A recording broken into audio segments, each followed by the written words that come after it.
I'm Sean Bowes, concert visual designer in Los Angeles, California. Today, we're talking with my friend Eddie Perez, aka EddieVisual, about how he got his start in the industry and what makes him so successful.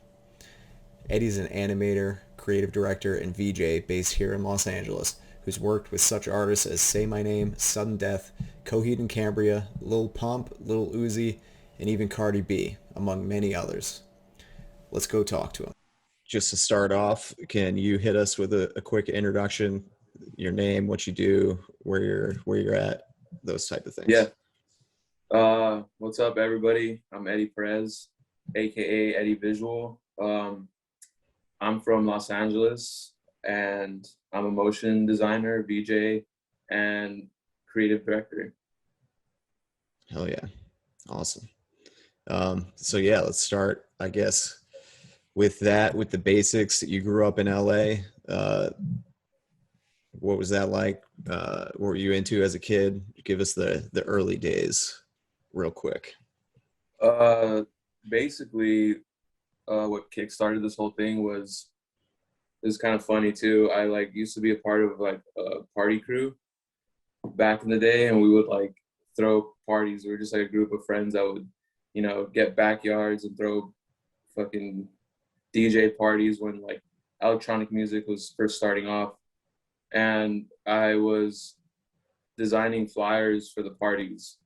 So I would sometimes throw my own parties and then start designing stuff. And it just so happened that like I guess like my designs were more in demand than my parties. So like I just started making flyers for other people who were doing like bigger parties and hiring DJs and stuff. And um, it kind of all like blew up in like 2011 or 10 when Skrillex came out, and kind of like EDM hit like the mainstream. And a lot of my friends and a lot of people I knew started doing like bigger things and growing into like or working into bigger spaces. And I kind of just like tagged along or grew with a lot of these people, and that led me from like graphic design to uh, animation, basically everything that I've done. I don't really like to say that like I'm one thing because I like to do everything, but yeah, that's kind of like how it all started. Nice. Yeah. So started out just throwing parties, doing the flyer thing. Did you ever have like what was the first job that you had, either in general or doing this, besides just like doing it yourself? Did you like get pulled into Oh, like some like venue or something, or like how did that kind of transition from doing it with your friends to something a little more like, oh, dude, this is a it's career? crazy. So like I was um I remember this night pretty vividly. Like I was in my room, and at the time it was like MySpace era, so like we were all still on MySpace, and I had a friend, his name was Nick. And he hit me up. I woke up in the middle of the night for some reason, like turn off my computer because it was really late, and like I would just fall asleep with the computer on and wake up in the middle of the night, turn it off, and like I checked my phone, and like the minute I picked up my phone, it was pretty late. I got a text message and it said, "Hey, dude, would you be down to work a full time job?" I must have been like 17 or like 16 at the time. Yeah, I was like, "Fuck yeah, dude, full time." Yeah, and like he's like, "Okay, cool." I didn't even like ask what it was. It was just like, yeah, dude, I'm down. And it turned out like he was trying to like grow like an under him and another person I knew. His name is Tony Marino, which he is like the main dude at Bass Rush Insomniac. He does a lot of like the booking for the big concerts now. So them two, like they partnered up to make a company called Future Events, which would bring a lot of like the UK dubstep artists to the US. So like he hired me to like do all the graphic design for the company. So like that was for me, that was like the first big job at the time. Also, I was doing like club flyers for like fucking YG, who like just came out with Tooted and Booted, but like I didn't know he was big or he wasn't really big at the time. So like none of that like stuff really mattered. This was like to me the biggest thing that had happened. Nice. Yeah. So the homies were working at clubs and things like that. Your flyers were around because you were putting on these parties. And then that dude started this production company. He was like, yo, you want to come on full time and make these flyers? Yeah, dude, it was crazy because like also at the time I was young, I had like my driver's permit, and the office was in uh, Van Nuys or like Studio City, and I was in Rosemead, so like that was like an hour drive. So I had to like borrow my grandma's van and like just drive Nice. out there all the time. Like, and I was going to like a charter school, a charter high school, so I was able to like work full time and then do like these packets afterwards. Nice. Hell yeah. And so what happened after that gig? When did you start like performing live? Do you remember how that came about? Yeah, dude. It's pretty crazy too. Is that like during this time that I was working at Future Events, a lot of the stuff that they would do, they would kind of like call Drew to kind of ask him his opinion on things, and because uh, Drew, I mean, for a lot of people, or for people watching this who don't know, Drew Best is like the person who got me into like VJing, 3D animation, like visual motion graphics, and he's like the CEO of Imminent, which is how I met Sean. Uh, they were calling him at the time to like see he ran a record label back then. I don't know if you knew. It was a dubstep record label called Smog Records, Mhm. and he was also doing shows like underground shows and warehouses and like small venues. And I didn't really know him or anything to like I didn't really understand the scene at the time. I just knew like it was like an emerging sound coming from a different country, and I was working with this group, and it was fucking badass. But they would call him and be like, "Yo, we need your opinion on this stuff, yada yada." And like, um, wait, what was the question, dude? My bad. I kind of got lost. No, But it's all good. Just basically like what happened, after or oh right, like how it got after into this like job, and how did that turn into, I guess, working with Drew doing visuals, or was there something yeah. in between there? So like during that time, they were doing concerts. There was this dude doing production and stuff, and I got the idea from him. Like that was a world that was open like for me to like I guess invade the space. So I never knew it was a possibility to make like motion graphics, or I never thought about it being like incorporated into like music in that way and live music. And yeah, like one point I think like Drew and I, fast forward, Drew and I worked together at a record label, and it kind of just made the connection like, oh, this is the guy that used to tip off Nick and Tony back in the day. And like, I kind of just was like, yo, dude, what you do is cool. How can I help you? Like I want to do this too. And it kind of, I guess, like it was always in the back of his head, like that I wanted to do this. And one day when I was working for the record label, I told them that I could do like a lyric video. It's called Acid Rage Sex by fucking, I don't know, some DJ. But it like Drew was pretty impressed, and at the time I thought it was cool. Fucking 5 years ago or something like that. Uh, and after that, he was like, "Hey, can you help me out with some stuff?" And then slowly, he started hitting me up more for different things, and if I could help him, I would. And eventually, I did my first stage visual for Say My Name, and he was VJing at the show, and I was there backstage. And then I was just talking to him like, hey, dude, I still want to do this. I want to go hard. And he was like, cool, let's have a meeting. And I guess that was like the day I got hired, that like a week after that. Awesome. So you did the lyric video, and then I think the artist is Henrix. Yeah. Henrik's, yeah, I'll have to get that from you, so I could Acid. toss that. I Dude, can it's so cut that funny and in. shitty. Yeah, Oh, it's dude. good to see the journey. But then, so uh, you got to do a couple visuals for Say My Name, and then Yeah. saw him VJ them, and you're like, oh fuck yeah, I want to do all of this. Yeah, it was mainly like um I didn't really understand like the concept of VJing so much. It was more just like I just want to make cool visuals, you know. Yeah. And then VJing was just kind of like the thing that came along with it. Nice. Yeah. Sweet. All right. So then you started working at Imminent. Um, and yeah, that's where we met. That was like, that was also one of my first gigs out here in LA. So Yeah, met man. Eddie Drew's out there. changing lives out here, dude. Yeah, yeah. Drew gave me a chance, put me on, and man, it's good shit.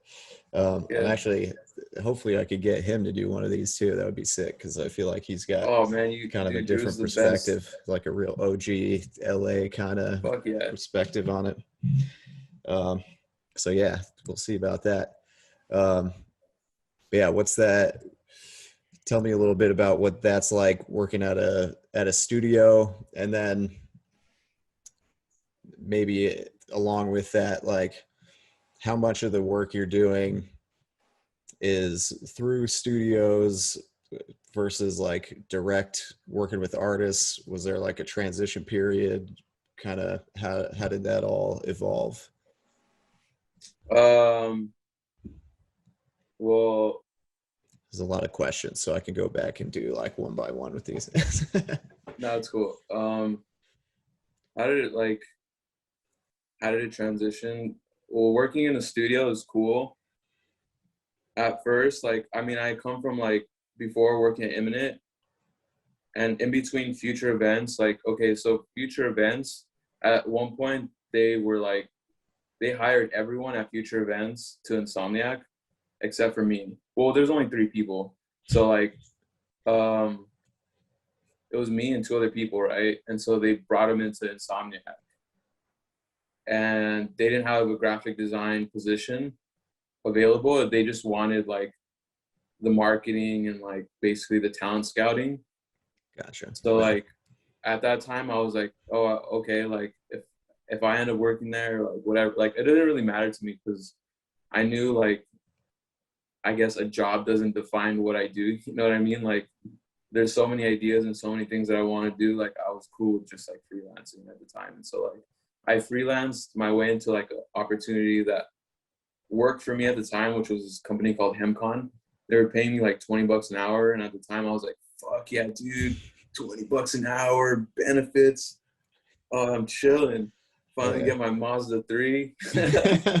My 2012 Mazda 3. Oh, life will be good. All in. So like I was just doing that. So like I wasn't too like working in a studio wasn't like crazy. Like I was working in a fucking cubicle kind of before, so it felt, it's pretty similar.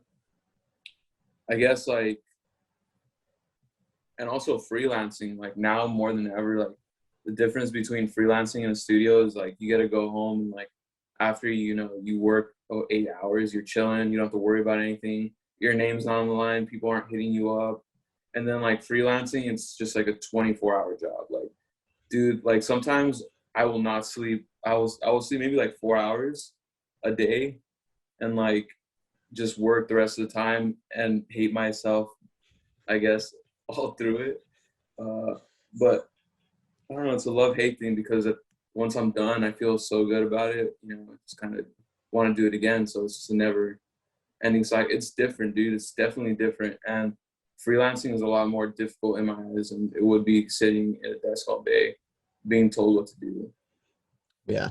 Yeah, definitely. When it's your ass on the line, you put everything into it and you want it to be the Yeah, best thing dude. you ever made, even if you And don't have any also time. being creative, like having to come up with concepts that make sense, that fit your skill level, that like fit the budget, that like you can do, before the deadline or hire someone to help you, it just like it takes a lot of pre-planning and like understanding what the project is and like not lying to yourself about it. Being like, yeah, fucking easy, whatever. Yeah. Yeah. Um, I would say like there's a big difference between freelancing and working in a studio. A lot of the clients that I have, they do come from like a friend or like uh, a studio, I guess. Like I've worked with damn near every studio on the fucking on the market in LA right now. Um, and then I also worked with a lot of record labels. It's never really direct with the artist. The artist never really like hits me up and is like, unless they're like a small EDM artist, they won't like hit me up directly. It's always through like management or through a label. Right on. Yeah. So are you these days mostly working like freelance direct with labels and things like that, or is it still kind of a mix? It's all mixed, dude. I just like getting like I just like having some good ideas and like pitching it to like people and be like, hey, what if we did this? And I think I'm a little bit like I think I'm a little bit crazy because sometimes I won't even look at the budget and I just like pitch this idea and it just like never makes sense. But I always tell myself at the end of the day, it's like it's not about like money or anything that I do. Like I just want to get better at what I do. I just want to make cool stuff and I want to make people happy. You know, like I like I like when I deliver something and everyone's excited about it. That's like the best part. I don't even care about the money. Like it just is what it is. Like even if it's like 50 cents or whatever, you know, like it doesn't matter. It's not the point. The point is like a good piece of work. Oh yeah, nice. It's Uh, difficult also. I do have to throw this in there. It's difficult for if anyone wants to understand like the process, like labels will labels will like expect something great in 2 days. So like if you want to work with labels or you want to do something like awesome, like you have to take that upon yourself. Sometimes the budget doesn't match, sometimes the hours don't match. It's what you're willing to put in, you know, like you get a five, let's say like this is not how much I get paid or anything like that, but let's say I get a job for $500 and it's due in 2 days and they don't expect much, right? But it's for a good artist. Well, I'm not gonna sleep those 2 days. I'm gonna go hard as I possibly can and give them the best that they ask for. And a lot of people are probably going to be upset about that because like, oh well, you're ruining our prices, animators. Like, I'm just saying, like, I'm not saying I would charge this low, but a lot of people would be upset because they look at it from like a price point. Um, I think it's important to not think like that. If you actually care about, what you do and you want to get better, it's all about the work at the end of the day. You don't want to release something that's, shitty, which I've done a lot. yeah, I guess if you're going to take the job, regardless whatever it is, you might as well do the best you possibly can. Yeah, maybe Or cut this part out. I don't know. You pass might get on. mad at me for saying something like this. What's that? I'm just kidding. Yeah. So yeah, I put out shit now and then, but if it's my stuff, it's good. Yeah. No, I mean like that's true. Like when you work for a company, you could release shit and then it's on them. Like you still get paid, which is messed up. I think like I don't know. It's all about your name and I guess like just not ruining it. Yeah. Don't half-ass it. Don't take the job if you can't do it right. Yeah, for sure. I mean, at a studio, you just might not get called back next time. No, But yeah, it's true, man. Because I've been in that situation where like I've shot myself in the foot. Like I've taken on too many things that I shouldn't have, and it's all a learning experience. And yeah, you don't want to do that. yeah, yeah, definitely, man. Um, so let's see. Let's rewind a little bit to sort of a basic question of like what are kind of the main tools and things you've been using over the years, and how did you learn to do this stuff? Like, are there any specific resources you recommend? Did you just learn by fucking with it, the internet? Did you take any classes for any of this stuff? Like, how do you learn how to do what you do? A lot of the stuff that I learned from like Grayscale Gorilla. which I think he's like, I don't know, people will still watch him. I don't know if he still puts things out, but I definitely recommend Grayscale Gorilla. Honestly, I just watch random people on YouTube. I don't. There's not like one place that I go to for tutorials.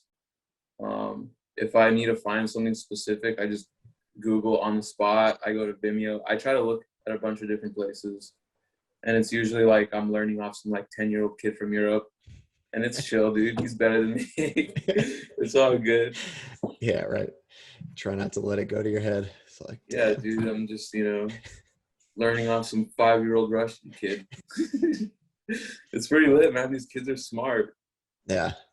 Yeah, it's pretty crazy. The people you can learn from off the internet. Right. It's pretty wild. And You never also know who. Drew taught me a lot. Like when I first started working at Eminent, he really gave me like an opportunity to get paid and learn, which was insane looking back at it. Like, and I think that's why like I feel like I don't know, just like I owe Drew like my entire life basically. But yeah, dude, just like he trained me all the way, for like 3 years of just like nonstop every day, cinema 4D, Yeah. lessons. Nice. And then also people that work there, like John Federico, I feel like he taught me a lot. I like looked at a lot of his work. And then you also, I feel like you taught me a lot. And Colin. And yeah, I mean, everyone that's been through Imminent basically just taught me a lot. Yeah. That is one of the cool parts about like getting in a studio or being able to work next to people in some kind of way is that you'll like be able to look over somebody's shoulder, like they'll be looking at what you're doing and be like, oh shit, you try this, you might see them doing something crazy that you never heard about. um, you can learn a lot that way by looking inside other people's projects and watching them work. Yeah, I learned a lot from yeah, like John Federico. I feel like I definitely learned a lot from just like watching him do stuff. And because at that time when he was working at Imminent a lot, I was really, really new to Cinema 4D. And there was just like so many things he would do that kind of just like unlocked ideas in my head, like how I can do certain things. I don't know if I ever told him that, but yeah, I definitely feel like I watched over his shoulder a lot. Yeah, yeah, he's really good. uh, I should probably I should ask him to do one of these too. That's because Yeah, he's got dude. another perspective of like he's worked at a lot of these like really big motion design studios and stuff, and just kind of deeper into that like motion design world, which is pretty cool. Different And aspect of it. he's really artistic too. Like he's really good at drawing and just like doing a bunch of stuff. Yeah, I feel like I discover a new Instagram of his like every day. He's got like 9 of them. Like, oh shit, is this John Federico too? What the fuck? He could draw trippy ass shit. That's cool. Yeah, man, it's crazy. Oh, man, that's good. I guess speaking of that, how do you put yourself out there as far as like over the internet or in person? Like, how do people discover Eddie? I don't know, man. I feel like I do a really shitty job promoting myself, and like it wasn't up until recently where like I understood like I should put my logo on things and I should post my work maybe. I don't ever post my work.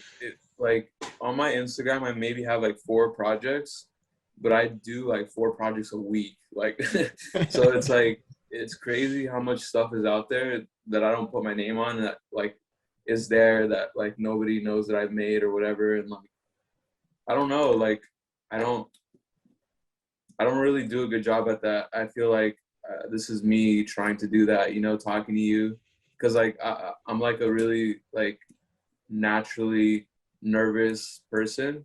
So like I don't like if I like I guess doing an interview or something. I guess I don't know. I wouldn't know what to say about myself or whatever. But yeah, I'm trying to get better at that. I feel like I really need to push my name out there as a creative director, especially because I do a lot of creative direction, and a lot of the gigs that I land are definitely because of, like, I don't want to sound cocky either, but they're definitely because of my ideas and the way I pitch it.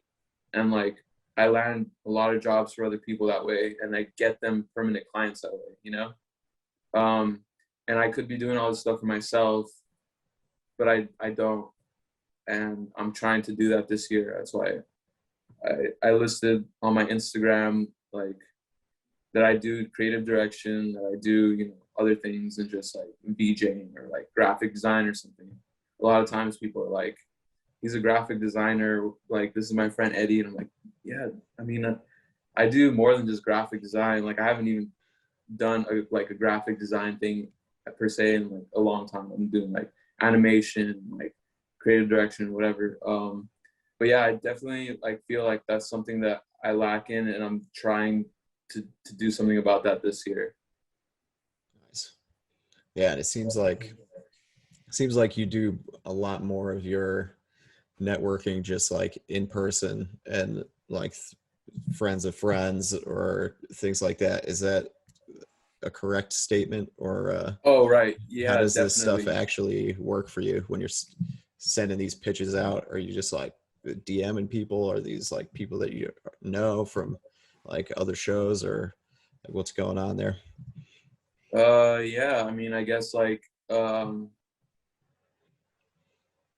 yeah, definitely like it's all pretty organic through like real life interactions, and if not that, like dude, I love underground music more than anything. Like I listen to nothing but, I mean, this sounds really probably a false statement. I listen to a lot of music, but I love finding new artists and like pitching ideas to them and seeing like, oh, what if, you know, like, hey, um, you know, like we should do this together, we should do that together. Just so happens that like some of these artists, you know, they they take the advice and they do certain things, and they want to collaborate with me later in the future, or like, you know, yeah, I just support everybody. I think that's really how I get a lot of the connections. I feel like in this industry, um, there's a lot of like, there could be a lot of hate or like jealousy or like, I don't know. I don't want to put that out there. I just sometimes I feel that, you know, but I try to just show up to everyone. I listen to a lot of underground music, support a lot of new artists. It's like investing in a stock, dude. You know, you got to find them before they blow up. Yeah, man, for sure. Like think of it as like a startup investor or something. Like if I invest my skills into this person's success, like there's a good chance that they blow up a little bit and I can grow with them and we can make something really cool. If you believe in Yeah. your stuff that much, like it's a no-brainer to like just give that out to people you believe in. Uh, Yeah, dude, absolutely. I think that like that part has really like it's been important for me too, because a lot of the times the ideas that I want to do, like people don't, they don't, like bigger artists won't want to like they want to have their own creative direction, right, on projects.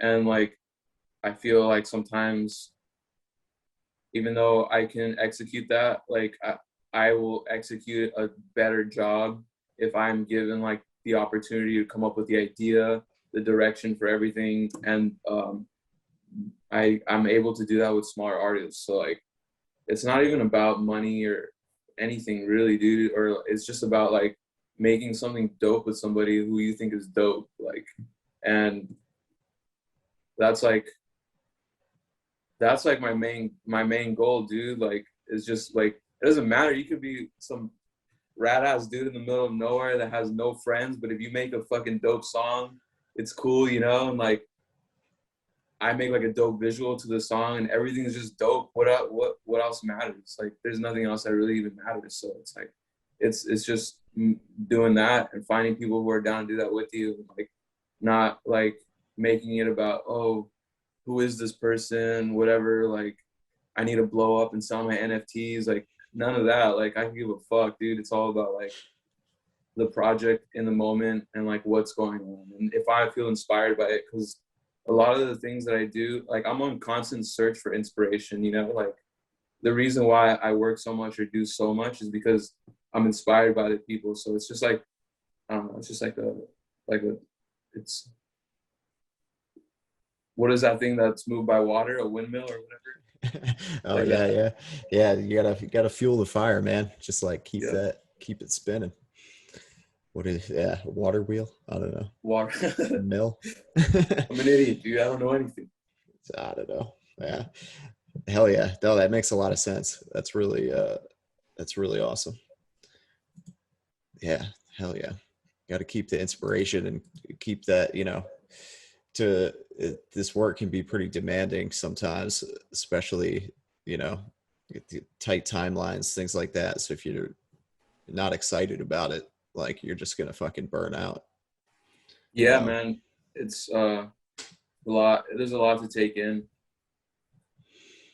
Yeah. Is there, um, is there anything new, any new tools, any new technology, any new music, TV show, anything new that you're excited about these Bitcoin, Bitcoin? Dogecoin, Dogecoin. Ethereum. Uh, you know, I'm just kidding. Let's see. Stonks and crypto. Hell yeah. Songs. Look, man, I have one share of Apple, one share of Tesla. I don't know what you're doing with your life, but if you're not investing, you're fucked. You hear me? If you don't have at least 5,000 Dogecoin, like I need you to just check out this video right now. Sign up for Robinhood. Use Sean's referral code. Give him one free stock for him and one free stock for you, and buy $5,000 of Dogecoin. I mean, 5,000 Dogecoin, which is like $50. $50. Yeah, get it while it's hot, man. It's going to the moon. You can see it right there. $1 Doge, everybody, push the It's on the shit. way, man. Yeah, that'd be crazy. I would say like I'm most excited for like VR stuff, and not so much like, not to put hate on any like concerts or anything like that. I think that the VR concerts are sick, but I want to see like more, like I want to see like crazy VR shit, like not just like stages in VR. You know what I mean? Like I want to see like people making like fuck Render, how he made his own universe, but like that like times a billion or something, like some crazy like, you know, like if Colin were to make his own world or something like that, like not just like a stage somewhere. Or that's what I'm excited for. I'm excited for like the new opportunities in VR and like how far people are going to take VR. If it's just going to be like virtual stages, or if they're going to be like, you know, games and like functionalities within the games and things within the games that you can do to like just like something really like next level, you know? Yeah, for sure. I feel like the Travis Scott thing was sort of a taste of what could be, and really like inspired people as to like, oh, a performance, you could actually be like inside this like music video game hybrid experience that you're like floating around in. It changes based on the music and you can interact with it. Like we're just getting started with some of that stuff as the technology is getting there, and it's like, yeah, it's going to be crazy what's possible. Have you been messing around with like Unreal or any of that stuff? I downloaded Unreal, like, and I've opened it maybe like a handful of times. Um, I haven't really taken it seriously because a lot of the things that I do are, you know, they have to be done in a small time frame, and it's usually like back to back projects. So it's honestly, dude, since the beginning of the pandemic, there's not been like a day where like I'm free. Every day I'm just working. That's sick. That's So I don't awesome. really have time to learn much, and I have a course that I paid for around December to learn Mhm. Unreal, because I thought like, oh, I'm gonna take a month off and I can learn Unreal. Well, that month off that I took, I ended up accepting one job. I was like, this is the only job I'm gonna do, and that took like a week and a half, and then like just the entire month flew. You know what I mean? Like I was Yeah, like, dude. yo, what happened? So I haven't really been playing with it too much. I really, really want to. Um, I think right now where I'm at in my head, I want to like come up with good ideas so that I could move forward with it. So I'm not just like in there like even though like for some people it works like they open the program and they play with it and they learn. The way I work with like learning things is I have to be like really inspired to do it. So like I have to have like a mission or an objective, and then that's when I like go into the program and like, all right, I'm gonna figure this all out today. I'm gonna do this like piece by piece. First, how do I set up a project? First, how? Yeah, dude, I just like I have to learn on the spot. Yeah. So I'm coming up with ideas first, and then gonna have a goal for it, and then kind of just like learn from there. Nice. Yeah. Create some sort of crazy idea that's you're not exactly sure how to pull it off, but then just figure it out, like learn it along the way as a way to push yourself. Yeah, It's dude. great. Um, Sweet. I'm getting to the end of my list of questions here. Um, just to finish it off, I guess. Is there any like any one thing or any like piece of advice uh, or even a story that you could tell that's like the one thing you would tell people who are trying to get into this world? Uh, yeah. Do you have any advice for somebody or any one moment that like really has been pivotal for you? Um,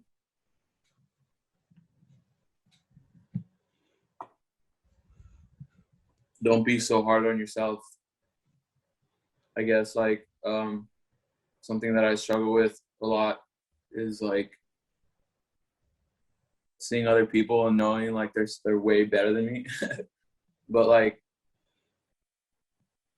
I feel like at the end of the day, like what you like and what you want out of your own work, and your time is not over. Even though you may not be the best now or like where you want to be now, like the game continues. Like I like to kind of compare it to the stock market because some stocks they just lie dead for years.